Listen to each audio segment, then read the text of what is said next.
Hi, welcome to Richard Gabili YouTube channel, and for today's tutorial, I will be teaching you on how to turn on and off speak predictions and typing feedback on iPhone X. But first, kindly subscribe to this channel and don't forget to hit the subscribe button and the bell to notify you for the new updates. And let's start.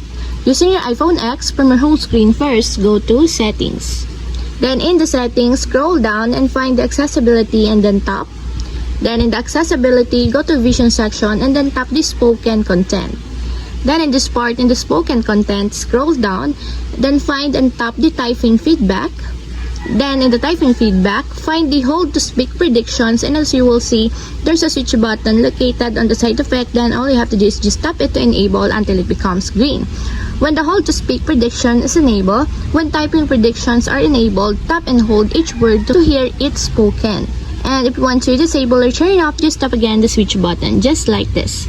And that's it, we have successfully turned on and off speak predictions and typing feedback on iPhone X. If you have a question, kindly comment down below and don't forget to hit the subscribe button and the bell to notify you for the new updates. And thank you for watching!